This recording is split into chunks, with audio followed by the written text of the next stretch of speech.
Welcome to Empower Ed, a PIQE podcast where we talk about the issues that matter most to families, schools, and communities. I'm Iliana Gallego, and together we're unlocking the power of education. Today is a special episode because we're excited to introduce the person who will help lead PIQE into its next chapter. Joining us is our new CEO and president, Reyna Hernandez. Throughout her career, Reyna has been guided by a deep belief in the power of families, communities, and education to create opportunity.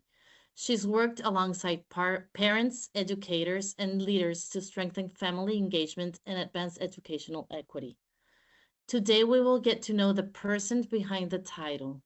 We'll talk about what inspires Reina, the experiences that have shaped her leadership, what drew her to PICA, and her vision for the future of our organization and the families we serve. So, who better to tell this story than Reina herself? Reina, welcome to the podcast. We're very happy that you're here with us. Thank you so much. It's a true pleasure to be not only at the podcast, but at PK. Thank you, Reina. So, let's get started where every good story begins. Can you tell us a little bit about your childhood and the community you grew up in? Yeah, absolutely. So I grew up in a small town outside of Chicago. My grandfather had actually immigrated when in around the 1950s, first to Chicago, and then he moved to this town called Waukegan, which is where I was born and raised. It was a very diverse town that had a growing community when I was growing up of Mexicans, Puerto Ricans, people from a variety of other countries that just sort of grew over time.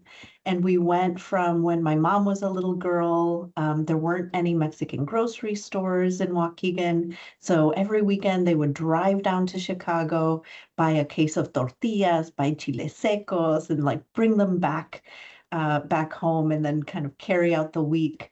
By the time I was growing up, every corner had, you could pick up coca mexicana or, there were carnicerias that had a lot of the cuts of meat, the cortes that we eat and things like that. So it was really, truly, I felt very embraced. That said, a lot of times in school, I was one of the only Latinas because I grew up in a diverse town, but as we know, sometimes education is a little bit stratified. And so I started off in bilingual education and then got exited and went into a kindergarten program. My mom was told about a gifted program, a magnet school that the school district had, and she tried to get me in the program. They said it was too late. She insisted, she advocated for me, they tested me, and I was admitted into the gifted school, the magnet school. But there were very few Latinos there. Usually every grade might have had one or two students that came from a Latino background. I was usually the only person that spoke Spanish. So even growing up in that community, a lot of times we went to church in Spanish. At home, I lived sometimes with my grandparents and they spoke Spanish, but everything in school was very much in English for me. Okay. So, you mentioned that your mom advocated for you. I remember you telling us this story when you first came to PK. Um, how do you think her involvement in your education shaped your future in particular? It's something like what we do with our families, but I would like to know like your perspective. Yeah, no, it's, and I see so much of Pique and the families and kind of in my own story. My mom was a teenager when I was born, and she had gone through some challenging experiences already. She actually had to leave high school to be a caretaker for her mom because of medical issues, and her mom died very young as well when my mom was in her early 20s.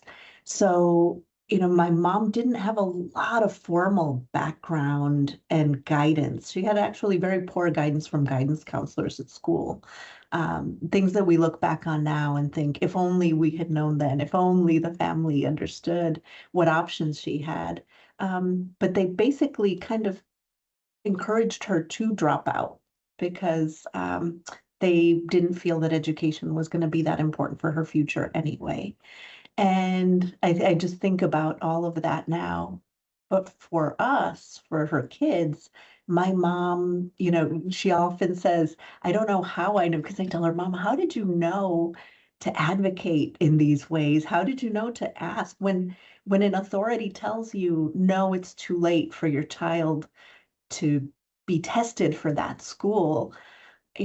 How do you come back and say, no, I insist, like this is something that she deserves and that she needs, and I know that she's going to pass that test.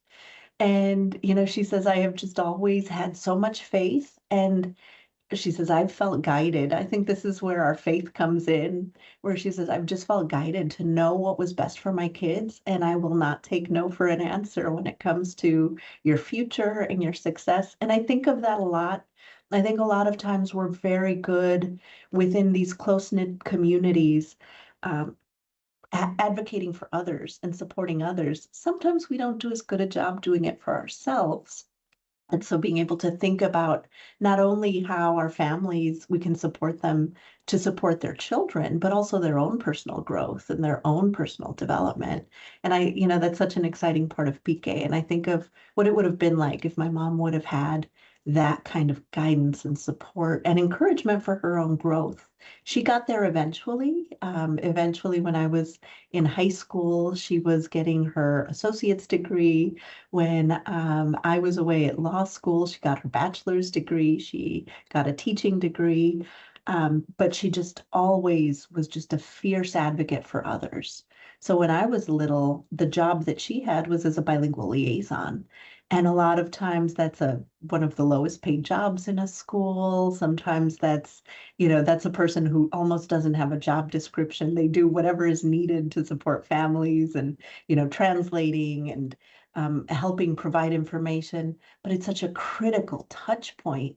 And she just kind of grew from there. So for me, both with my own kind of the way she guided me and my siblings and fought for us and read the information and asked all of the questions, but then seeing how she did that for other families, it's sort of that's the root of, I think, the family engagement work for me.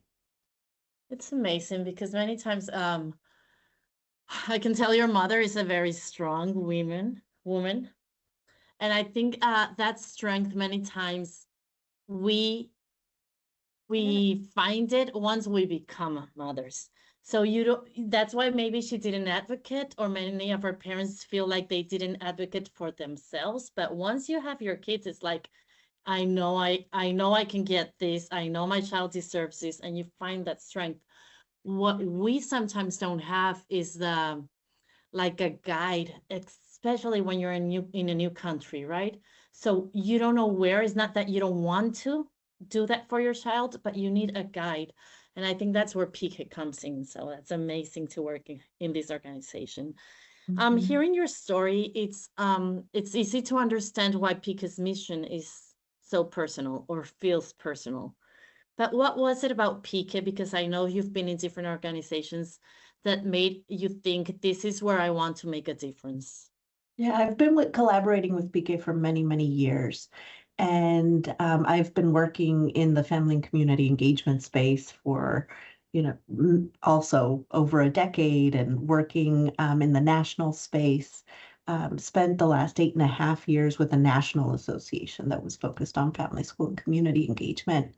So I've gotten to know a lot of organizations that are out there doing important work to support families, and I've done a lot of work to support many organizations. But the closer I got to PIQUE, every time I would collaborate with the team, every time I would hear some of the stories, it felt so familiar and it felt so much like home. It's the how. And I think, if we had to put a fine point on it, it's the relational side of PIQUE.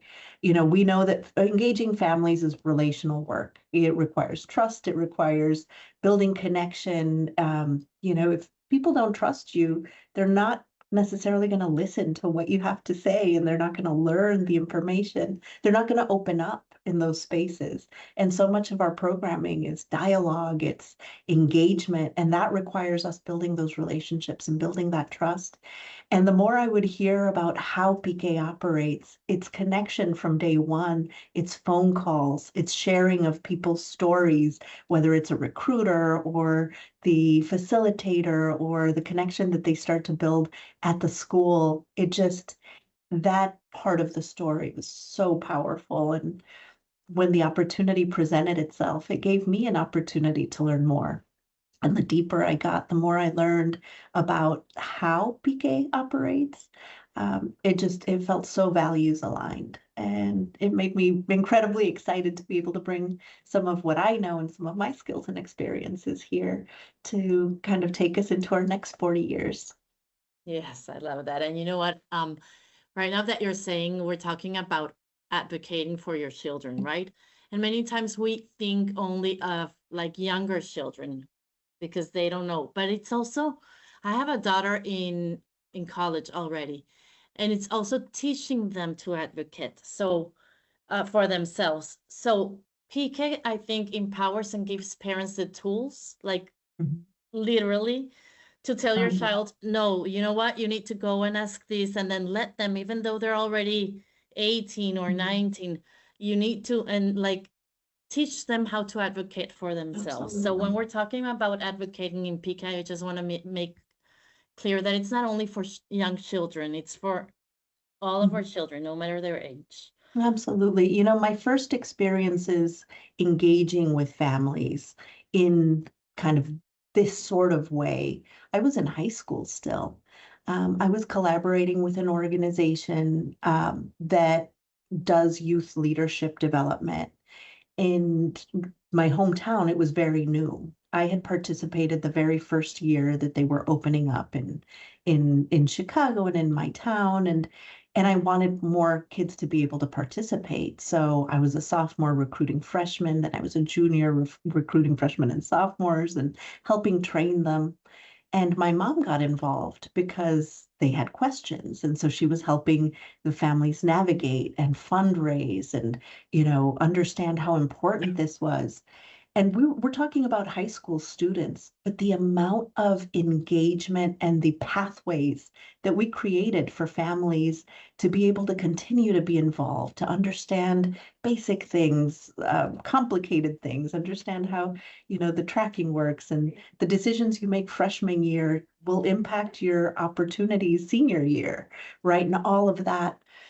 And I've always felt that engaging families, I know in my own story, my mom continues to engage with me. My dad passed away a few years back, but we would talk about work. We would talk about what I was doing, what I was struggling with. And even though they've never experienced most of what I experience as an adult, their perspective, their guidance, their values, the ability to continue to anchor me in all of that has never stopped being valuable. So I think, how I think about the work that PK does, we have elementary programs, we have programs for middle school, programs for high school.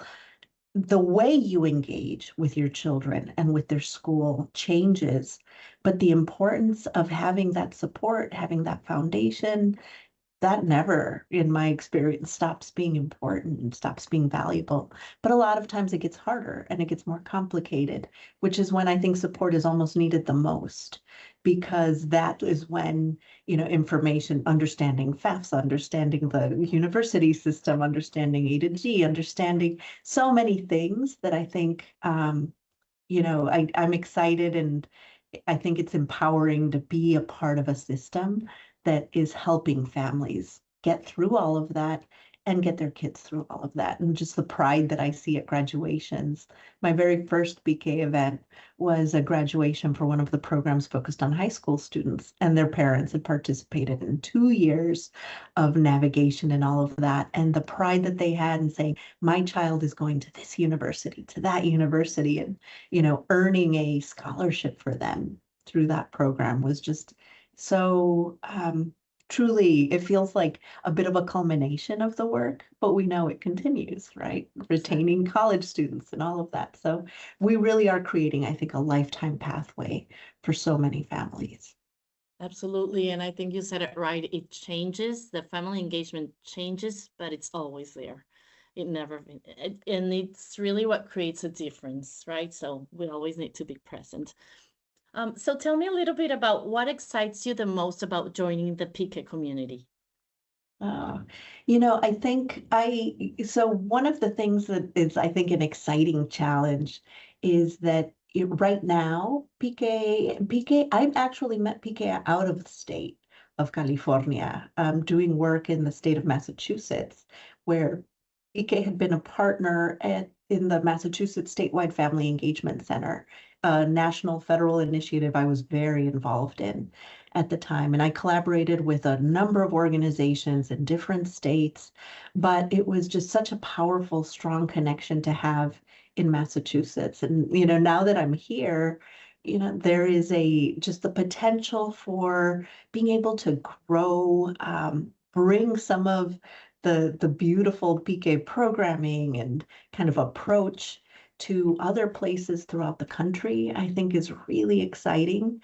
I have now had a chance to visit all 7 of PK's California offices and met the teams and, just being around people who are experiencing a variety of different contexts, what the environment is like in the Central Valley versus LA versus San Diego or the Bay Area. Each community is addressing different issues, different contexts, but at the end of the day, there's so much commonality. So being able to think about how, as an organization, we can continue to grow and impact more families, both within the state of California and then nationally, I think is incredibly exciting. So now that we're talking about those different situations and issues, what would you say are current issues that our parents and our educators are facing that you feel is important for us at PIQE to address going into this next academic school year, for example? Absolutely. Well, I mean, I think it's impossible. We are in 2026, and it is impossible doing the kind of work we do, particularly in the state of California, to not, mention the impact that a lot of the immigration enforcement has had on our communities. And it's not just immigration enforcement. It's been environments of fear and a lot of media and intentional coverage and advertising and promotion of people not belonging. I remember being in a grocery store and hearing an advertisement, a PSA that was telling people that they didn't belong and that they should leave, or they would be found. And that just felt so wrong to me. And I'm in a grocery store with families getting groceries for their kids. I have been, personally, I started carrying a whistle and I, became part of a rapid response, kind of initiative within the community. And it has felt incredibly challenging in the communities I've been in. And from what I have heard, from staff and from families. So I think that is a very big challenge. And it's not just the immediacy of it. I think addressing the continued impact that I'm sure it will have, very much like when we as a community made our way through COVID. And it wasn't enough that the incidences went down. It still felt very unnerving to go into tight spaces or, walk into a restaurant with a lot of people and the tables really close together. It took us a while to recover emotionally from all of that as well. And I think part of the power of PIQE, while we are focusing on helping families, kind of navigate the educational system and be civically engaged and, support their child's education, this layer and this cloud has impacted all of that. and it's impacted kids. And so helping families, I think of our SEL program and helping families learn and understand more about how we develop social emotional capacities and how that might help themselves in addition to their kids and help with just coping and dealing, and understanding. So, building community together, empowering our parent ambassadors. Just there's so many ways that I think PK can help and support and impact the community at a time when so many people, I think, have felt really squeezed and pushed by those circumstances. In addition to that, I think these are just challenging times for so many other. There have been threats to decrease funding that serves our communities around education, health, other program areas that really impact education and they impact our families. So, being a participant, being an active organization in supporting community efforts that support our families, like when the wildfires hit, that, PK was involved and PKLA was collaborating with other organizations to help families access food and clothing and basic things that they needed. So I think we are at the ready to handle some of the challenging things that are coming, but it's definitely a difficult time, I think, for anyone who's working with and supporting education and families right now. That's right.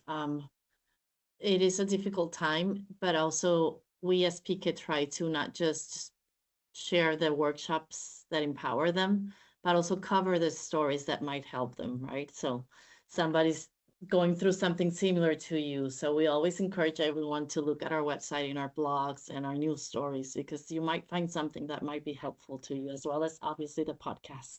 Absolutely. And there's also a lot of inspiration in that. I mean, I have experienced community coming together more in times of crisis, as often the case, than in times of, when everything is okay. I think the pandemic brought people together in really amazing ways.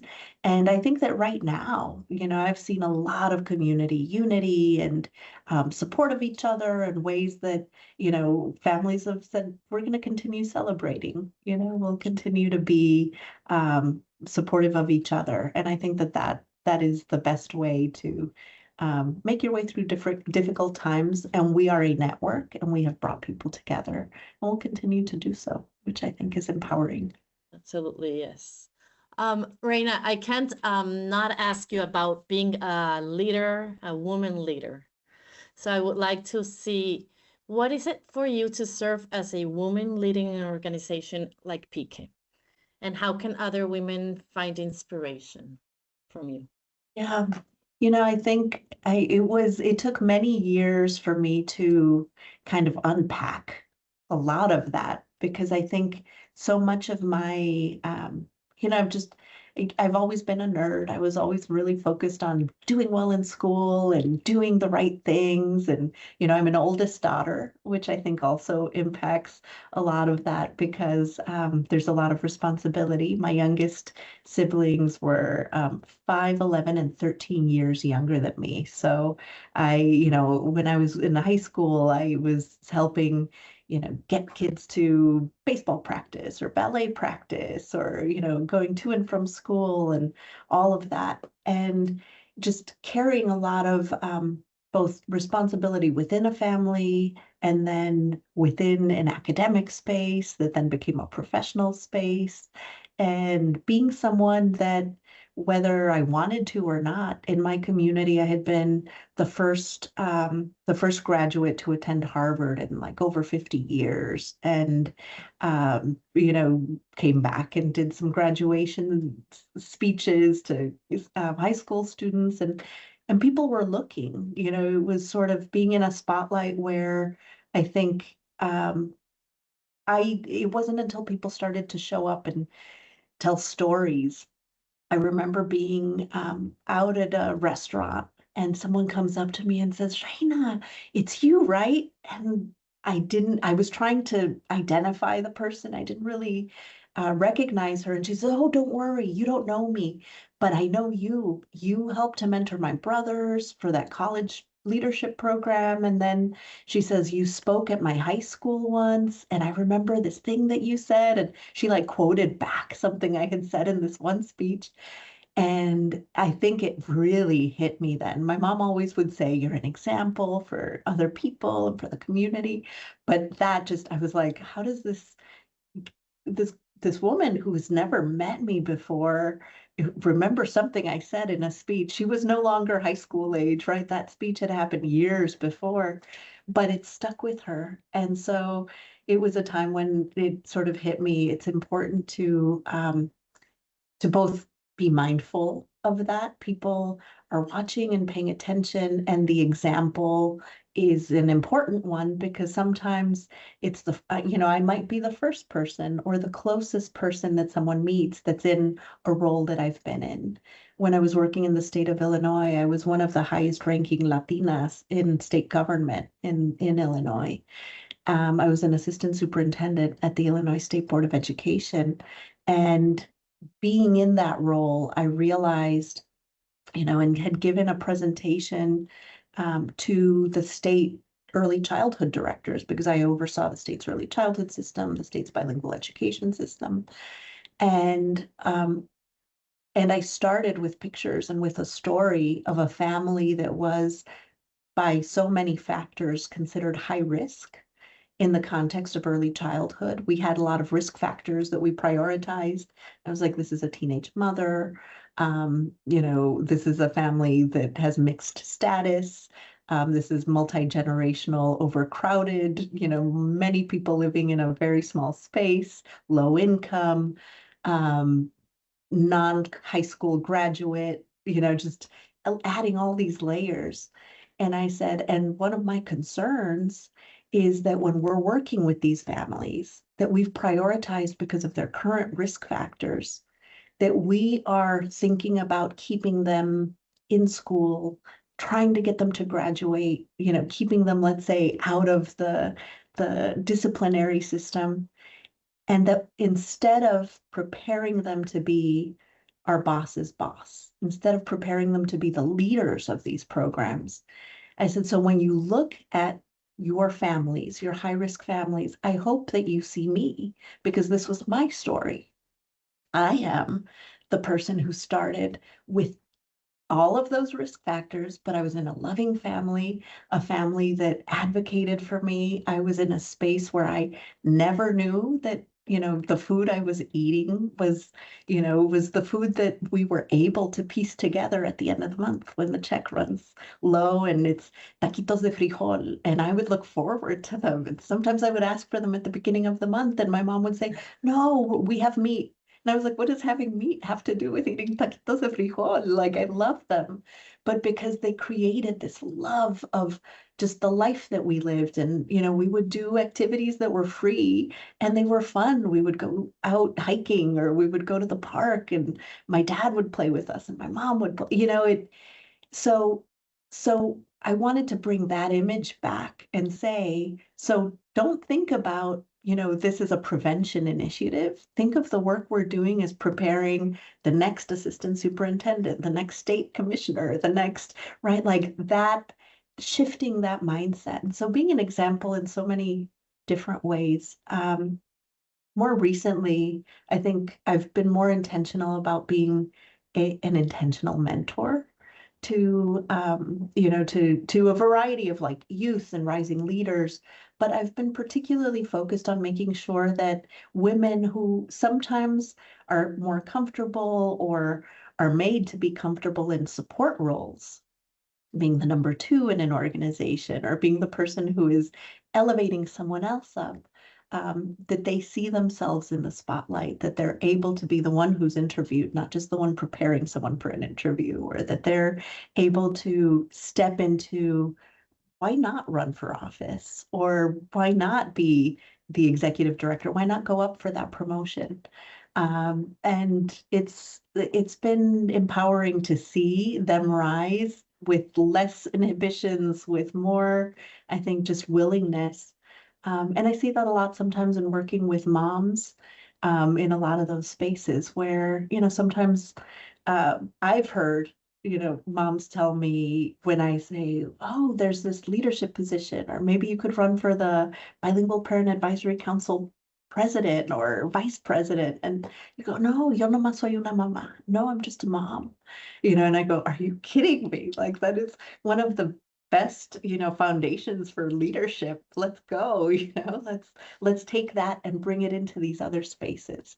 So, yeah, Oh, there's a yes. lot there. Thank I you for asking the absolutely love question. your answer. I'm so glad I asked the question because you explained it very well. I think we are getting better at being like equal opportunities for women, but we're not there yet. And in our cultures, many times, it's we still grow, at least in my generation. I hope we're getting better with like my children, but we still grow with the concept of I'm gonna be a stay-at-home mom, right? Mostly.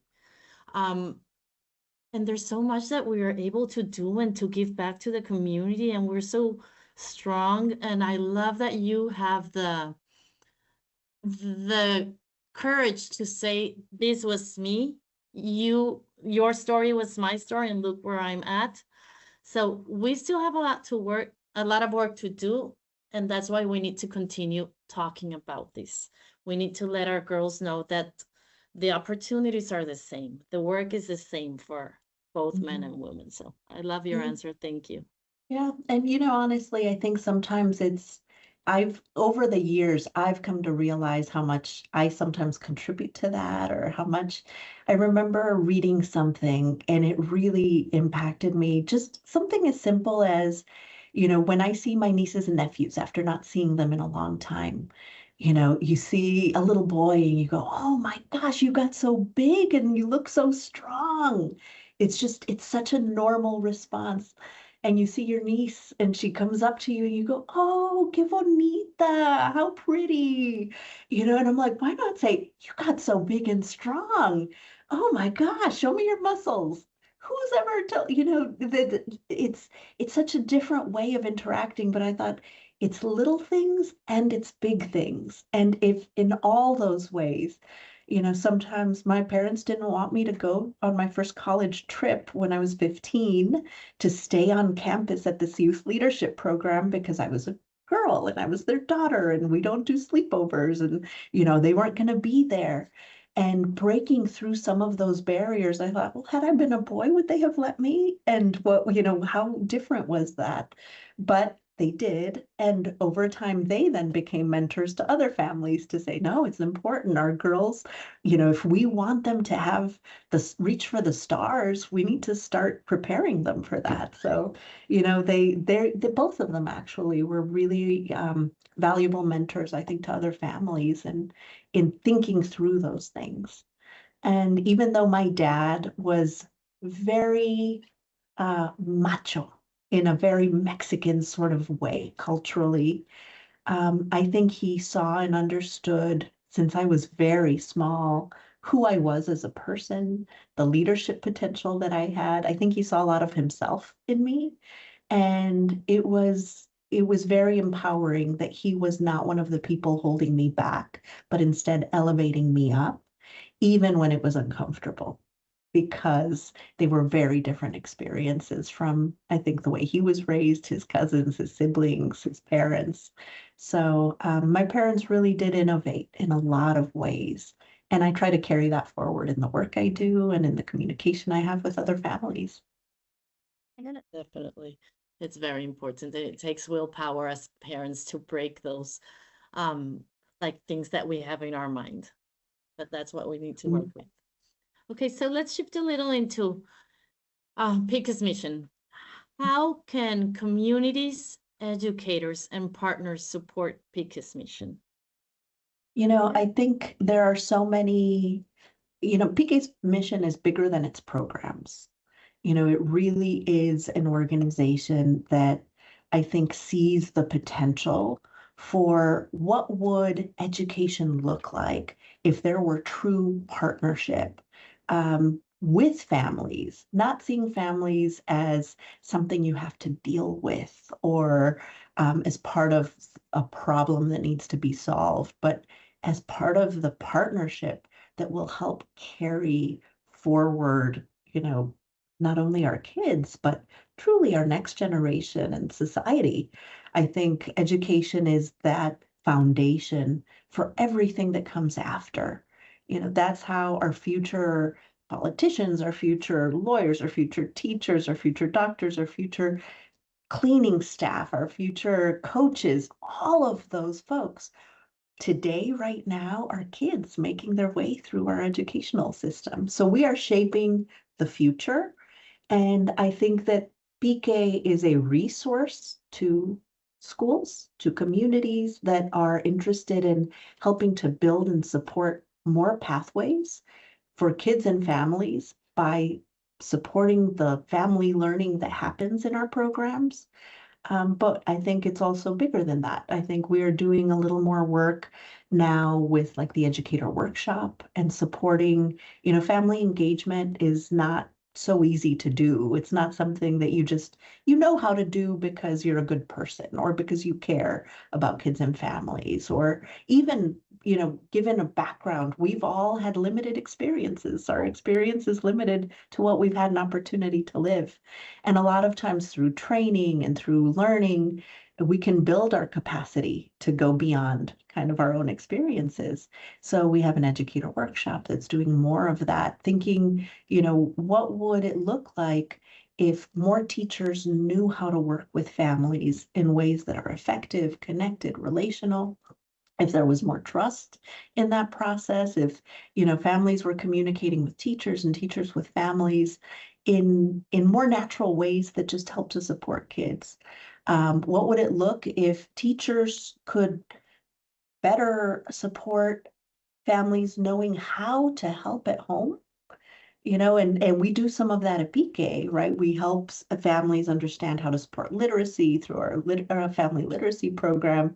In the family math and STEM programs, we're really getting into, how to support math and science learning and all of those things.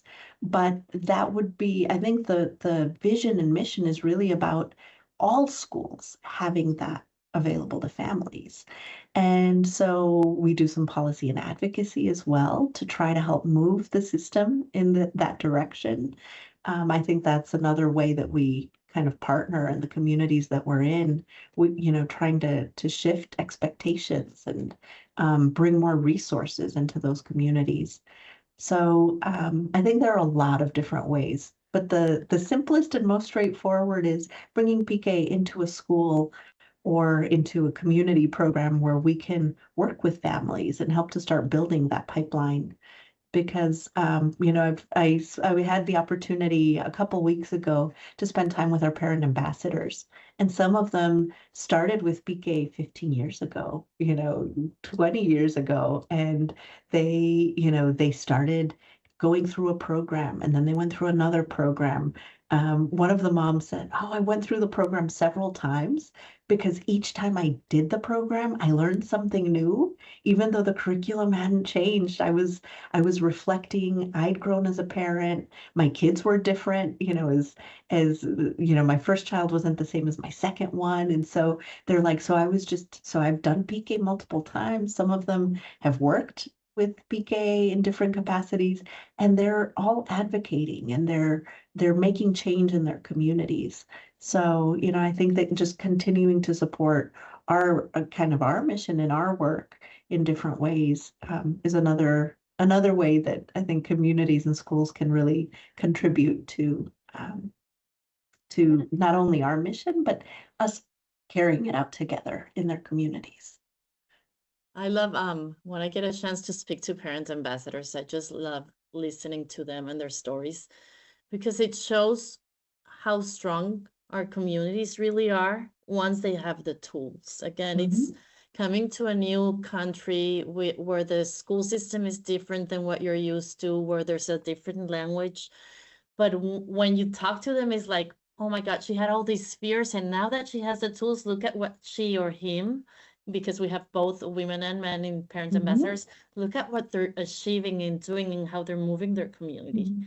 I love speaking to our parent ambassadors. Yeah, and that's where, I've had conversations in my career with folks who say, well, you can't empower families. Families already have power. And I believe that there's a lot of power and potential in every family. But a lot of times, if you don't know that you have that power, if you don't know how to use it, if you don't understand the different ways of participating in your child's education, from supporting at home to maybe collaborating with the school to being a voice on one of those leadership spaces or advocating, right? There's so many different ways. And it does require learning to sort of unlock that power and unlock that potential. And when you see it happen with families and you kind of see year after year that growth, it really is validating and energizing, to continue doing this kind of work. That is correct. And that's why we're here. Reyna, it's been a pleasure talking to you and getting to know you beyond your title. As we continue or we begin this new chapter in PIQE, we're glad that you're here with us. We're grateful for your leadership and we look forward to working alongside you. Thank you also to everyone listening. If you enjoyed this conversation, be sure to subscribe to the PIQE Podcast and share this episode with your colleagues, friends, and families. Until next time. Thank you, Reyna. Thank you.